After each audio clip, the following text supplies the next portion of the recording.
आप आज की ब्रेकिंग खबर सुनने से पहले हमारे चैनल को सब्सक्राइब कर लें और अगर नहीं किया है तो इसकी बेल आइकन को प्रेस कर लें, लाइक का बटन दबा लें और हाँ, अपने दोस्तों के साथ शेयर करना ना भूलें। तो आइए चलते हैं सबसे बड़ी ब्रेकिंग खबर की तरफ। On its 125th year to give his inaugural address. Namaste ji. Thank you Vikram ji, नमस्ते। सबसे पहले तो सीआईआई को 125 साल सफलतापूर्वक पूर्ण करने के लिए आप सबको बहुत बहुत बधाई, कॉन्ग्रेचुलेशंस। इस 125 साल की यात्रा बहुत लंबी होती है, अनेक पड़ाव आए होंगे, अनेक उतार चढ़ाव आए होंगे, लेकिन 125 साल तक एक संगठन को चलाना ये अपने आप में बहुत बड़ी बात होती है। उसमें समयानुकूल परिवर्तन आए हैं, व्यवस्थाएं बदली है और पहले तो मैं इन 125 साल में सीआईआई को मजबूती देने में जिन जिन लोगों ने योगदान दिया है, वैसे सभी पूर्व के आपके महानुभावों को भी इस समय बधाई दूंगा। जो हमारे बीच नहीं होंगे उनको आदरपूर्वक नमन करूंगा और भविष्य में इससे जो संभालने वाले हैं उनको अनेक अनेक शुभकामनाएं भी देता हूं। कोरोना के इस टाइम पीरियड में इस तरह के ऑनलाइन इवेंट्स शायद यही एक न्यू नॉर्मल बनते जा रहा है, लेकिन यह भी इंसान की सबसे बड़ी ताकत होती है कि वो हर मुश्किल से बाहर निकलने का रास्ता बना ही लेता है। आज भी हमें जहां एक तरफ इस वायरस से लड़ने के लिए सख्त कदम उठाने हैं, वहीं दूसरी तरफ इकोनॉमी का भी ध्यान रखना है। हमें एक तरफ देशवासियों का जीवन भी बचाना है तो दूसरी तरफ देश की अर्थव्यवस्था को भी स्टेबलाइज करना है, स्पीड अप करना है। इस सिचुएशन में आपने गेटिंग ग्रोथ बैक इस बात को प्राथमिकता दी है और निश्चित तौर पर इसके लिए आप सभी भारतीय उद्योग जगत के लोग बधाई के पात्र हैं। बल्कि मैं तो गेटिंग ग्रोथ बैक से आगे बढ़कर ये भी कहूंगा कि yes we will definitely get our growth back. आप लोगों में से कुछ लोग सोच सकते हैं कि संकट की इस घड़ी में मैं इतने कॉन्फिडेंस से ये कैसे बोल सकता हूं। मेरे इस कॉन्फिडेंस के कई कारण हैं। मुझे भारत की कैपेबिलिटीज और क्राइसिस मैनेजमेंट पर बहुत भरोसा है। मुझे भारत के टैलेंट और टेक्नोलॉजी पर भरोसा है। मुझे भारत के इनोवेशन और इंटेलेक्ट पर भरोसा है। मुझे भारत के फार्मर्स, एसएमईज, एंटरप्रेन्योर्स पर भरोसा है और मुझे भरोसा है इंडस्ट्री के लीडर्स पर, आप सभी पर। इसलिए मैं कह रहा हूं, yes we will get our growth back. India will get its growth back. साथियों, कोरोना ने हमारी स्पीड जितनी भी धीमी की हो, लेकिन आज देश की सबसे बड़ी सच्चाई यही है कि भारत लॉकडाउन को पीछे छोड़कर अनलॉक फेज 1 में एंटर कर चुका है। अनलॉक फेज 1 में इकोनॉमी का बहुत बड़ा हिस्सा खुल चुका है। काफी हिस्सा अभी 8 जून के बाद और खुलने जा रहा है। यानी गेटिंग ग्रोथ बैक की शुरुआत तो एक प्रकार से हो चुकी है। आज ये सब हम इसलिए कर पा रहे हैं क्योंकि जब दुनिया में कोरोना वायरस पैर फैला रहा था तो भारत ने सही समय पर सही तरीके से सही कदम उठाए। दुनिया के तमाम देशों से तुलना करें तो आज हमें पता चलता है कि भारत में लॉकडाउन का कितना व्यापक प्रभाव रहा है।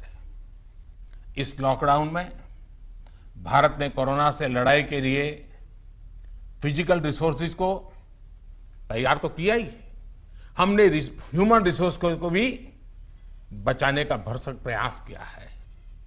ऐसे में अब सवाल यह है कि इसके आगे क्या। इंडस्ट्री लीडर्स के नाते आपके मन में यह सवाल जरूर होगा कि अब सरकार क्या करने जा रही है। आत्मनिर्भर भारत अभियान के बारे में भी मुझे पक्का विश्वास है कि आपके मन में भी मंथन चलता होगा, कुछ सवाल भी होंगे और यह बहुत स्वाभाविक है, ऑब्वियस है। साथियों, कोरोना के खिलाफ इकोनॉमी को फिर से मजबूत करना ये हमारी हाईएस्ट प्रायोरिटीज में से एक प्रमुख प्रायोरिटी है।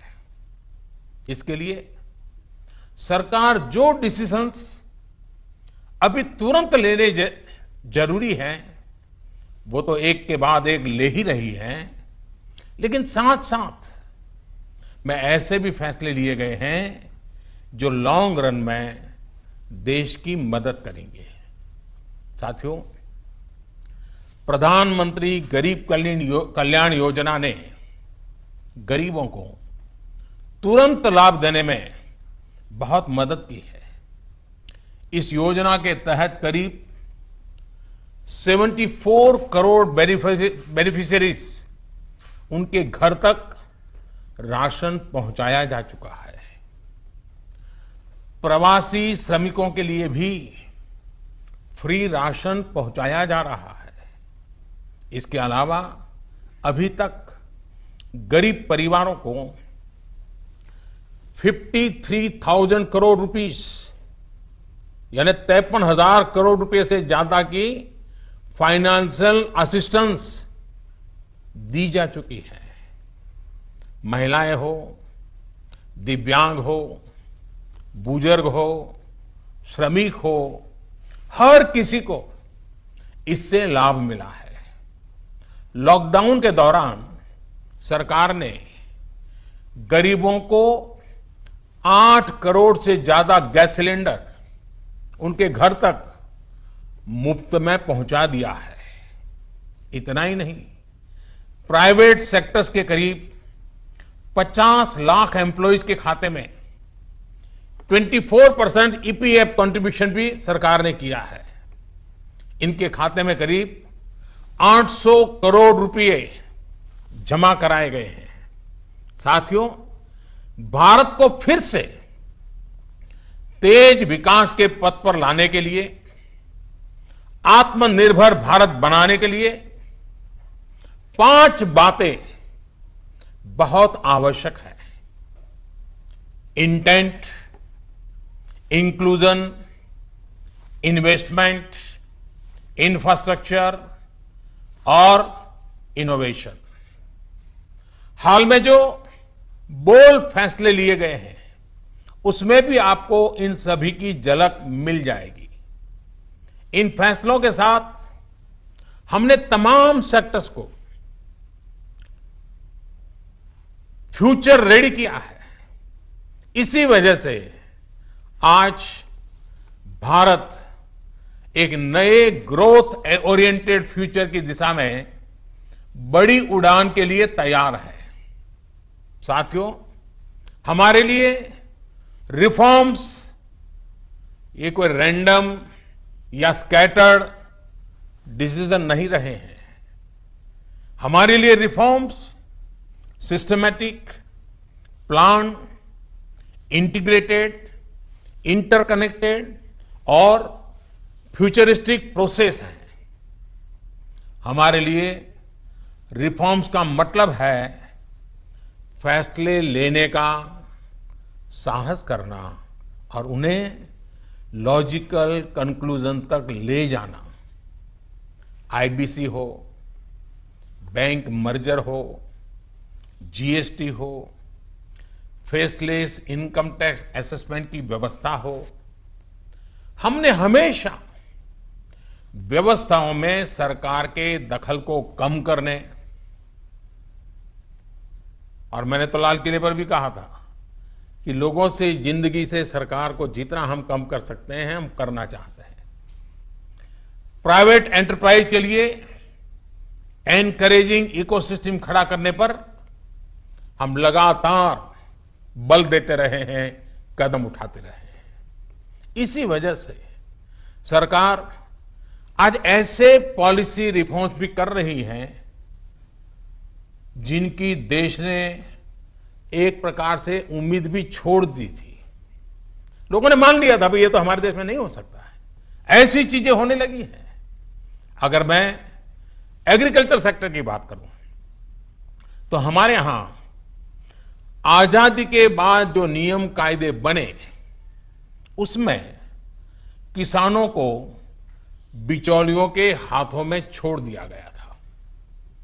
किसान कहां फसल बेच सकता है, कहां नहीं बेच सकता है, इस तक के नियम बहुत सख्त थे। किसानों के साथ दशकों से हो रहे अन्याय को दूर करने की इच्छा शक्ति हमारी सरकार ने दिखाई है। एपीएमसी एक्ट में बदलाव के बाद अब किसानों को भी उनके अधिकार हासिल होंगे। किसान अब जिसे चाहे, जहां चाहे और जब चाहे अपनी फसल अपनी शर्तों पर, किसान की शर्तों पर वो फसल बेच सकते हैं। अब कोई किसान अपनी फसल देश के किसी भी राज्य में ले जाकर बेच सकता है। पहले तो इस पर भी बंधन थे। साथ ही वेयरहाउसेस में रखे अनाज या एग्रीकल्चर प्रोडक्ट्स अब इलेक्ट्रॉनिक ट्रेडिंग के जरिए भी बेचे जा सकते हैं। आप कल्पना कर सकते हैं इससे एग्री बिजनेसेस के लिए कितने नए रास्ते खुलने जा रहे हैं। साथियों, इसी तरह हमारे श्रमिकों के कल्याण को ध्यान में रखते हुए रोजगार के अवसरों को बढ़ाने के लिए लेबर रिफॉर्म्स भी किए जा रहे हैं। जिन नॉन स्ट्रेटेजिक सेक्टर्स में प्राइवेट सेक्टर को इजाजत ही नहीं थी, उन्हें भी खोला गया है। आपका ध्यान इस पर भी गया होगा कि सबका साथ, सबका विकास, सबका विश्वास के रास्ते पर चलते हुए हम वो फैसले भी ले रहे हैं जिसकी मांग बरसों से हो रही थी। साथियों, दुनिया का तीसरा वो देश जिसके पास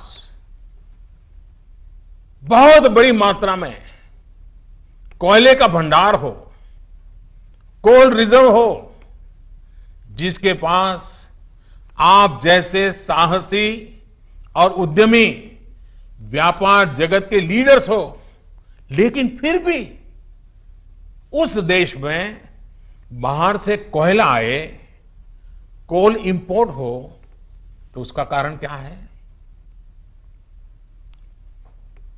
आप भी जानते हैं, देश भी जानता है।